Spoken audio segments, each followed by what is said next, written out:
Hi, I'm Chris Spizak, and this is the Words You Should Know podcast.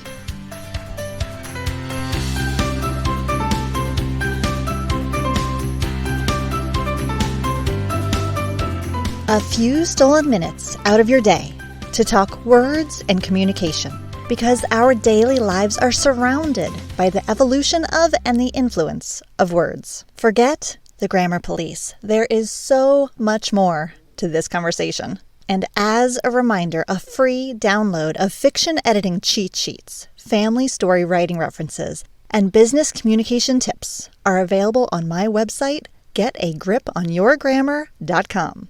Welcome to episode number 41, where we'll not only question the difference between conservation and preservation, but we'll also explore the surprisingly complex correct answer when it comes to the plural of octopus. Think you know what it is? Maybe, but maybe not. But first, here's the latest in word, language, and writing news.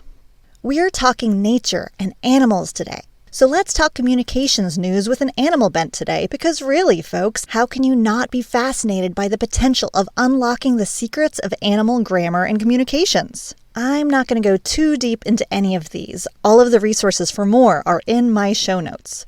But your headlines for this episode. Number 1. Monkeys may share a key grammar-related skill with humans. And this might even make sense when you think about it, right? This one's a highly contested study, interestingly, involving how macaque monkeys can mentally embed symbol sequences within related sequences. And that's exactly what grammar is, how those building blocks can all fit together correctly. Fascinating. Animal communications headline number 2. Dolphins learn the names of their friends to form teams, a first in the animal kingdom. And perhaps the headline here is misleading, a first in the animal kingdom. Perhaps the first that people are aware of, maybe. Now imagine dolphin clicks and squeaks. Maybe you suddenly have the old Flipper TV show theme song stuck in your head. Thanks for that, Nick at Night of my childhood. Now, imagine those combinations of sounds creating names, where one dolphin could call another specific friend, whether hunting or otherwise. For humans to be able to call dolphins by their given names is an entirely different story. But this is the beginning of a fascinating study. Animal communication headline number 3. Groundbreaking effort launched to decode whale language. Using artificial intelligence, scientists are examining the sounds of sperm whales in new ways. And I have a second news article on this story titled Talking with Whales out of Harvard. All of this sounds like something out of our imaginations, doesn't it? I mean, I might have downloaded an app called Meow Talk that claims it can translate your cat's meows into language. And that app may have actually translated my cat's meow when I sit down her food bowl to mean, I see my prey. Oh, domesticated, silly, chubby, kitty, fierce hunter that you are. But where is this science going next? I cannot wait to find out. But let's turn to the meat of today's episode, our English language history and trivia. There are so many fun animal etymology stories that we could go into. Captain Cook, who was just mentioned in our last episode on the origins of the phrase running amok, plays his own part in the naming of the kangaroo, in fact. Maybe. In theory. But here's the million-dollar question, or maybe I should say the million times a day queried on Google question. You know what an octopus is, but what do you call many of them? What is the plural of octopus? Wait, are you confused why I'm even dedicating my time here? Isn't it obvious? Honestly, it's not. Check that confidence just for a second here. Maybe it's valid, but maybe it's not. Let's start with 3 possible octopus plural terms: octopi, octopuses, and octopodes. Oh yeah, octopodes is totally a part of this conversation. Now I'm going to recommend one of these terms, but which one? The answer comes from a little bit of octopus etymology and history. This creature's name only came into English in roughly 1759. It comes from the Greek octopus. And forgive me for a terrible Greek accent. If you know how to pronounce this differently, please reach out and let me know. But that idea of it's all Greek to me is something that needs to stick in your head here. Greek. A Greek word, not a Latin word.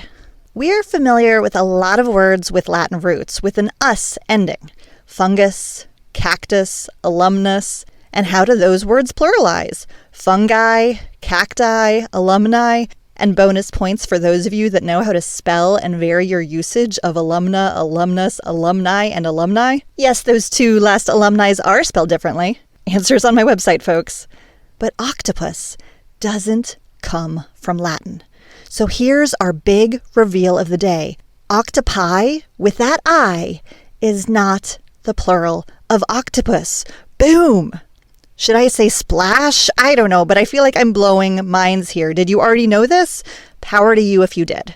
So if it's not octopus, octopi, then do we need to think of Greek? Pous, meaning feet, and octo, of course, meaning 8. The Greek ending would then be octopodes. Octopodes. So, octopodes?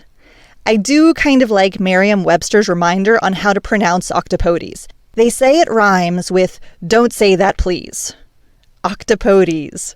Don't say that please. Thus, we have a pronunciation guide and a vote against the Greek plural. Well played, Merriam-Webster. And I agree. You'll see it turn up from time to time, kind of like an overcorrection response to the octopi that are everywhere. But here's the simple truth. The plural of octopus in English is octopuses. Just adding that ES. Does it sound funky? Maybe. But we are talking English. There is so much that is funky about English. Hey, that's what this podcast is all about, right? We could relate the octopus conversation in some ways back to our past thesaurus conversation. But the funny extra step with thesaurus is that it also exists in Latin. Thus, both thesauri, with that I from the Latin root, and thesauruses with the ES from the English standard plural, when linguists clearly don't want to jump to seemingly complicated Greek plural forms, are both correct. Thesaurus, singular, thesauri or thesauruses, both correct as plural. Oh, there are so many places we could take this octopus conversation. And we're not even getting into Kraken. You know, the monstrous sea creature of Nordic saga fame. Or maybe the Kraken crypto exchange. Hey there, techies. I see you with your Dogecoin and NFTs. NFTs?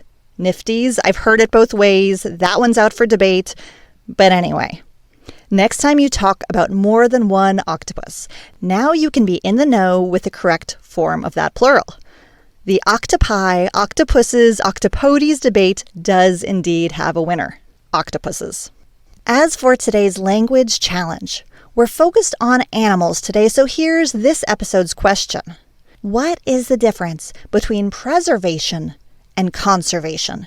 You hear about preservation efforts and conservation efforts, but how can one distinguish between the two?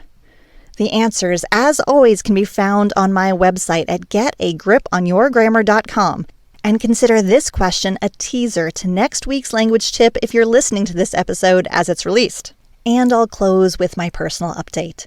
Let's be honest, this past year has been, well, a year. And when we all look back, I think there will be specific moments that we each remember. And no, this is not a plug for either of my workbooks. I just experienced one of those events that was a big marker for me. I am more than 2 weeks past my second COVID vaccine shot, and I just went to an in-person event including strangers for the first time in over a year. Now, admittedly, it was planned on the small side, not a crowded shebang, but I just went to a friend's book launch party, and not only was it this sense of nostalgic normality, but it was a dose of how much I didn't even realize how much the in-person literary world was lacking in my life. I mean, I didn't tackle hug everybody, but it was a bit surreal. Hang in there, folks. We will find a way through all of this somehow. I hope you and yours are doing well, and next time you are in a room full of strangers, maybe you can stun them with your vast knowledge of octopuses. Maybe. Or maybe not.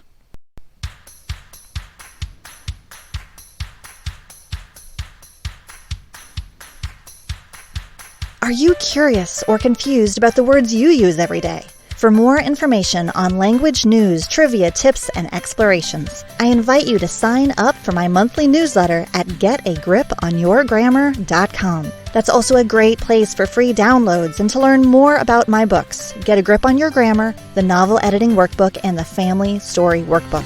available wherever books are sold. Thank you so much to those of you who have taken the time to review or rate this podcast. And if you haven't, why don't you head over to wherever you listen and do so? I am so grateful for it. As always, I invite you to share your latest writing updates or insights with me. I love hearing from you. Truly, I love those emails. Again, you can connect with me at getagriponyourgrammar.com. Until next time, words, language, communication. We've got this.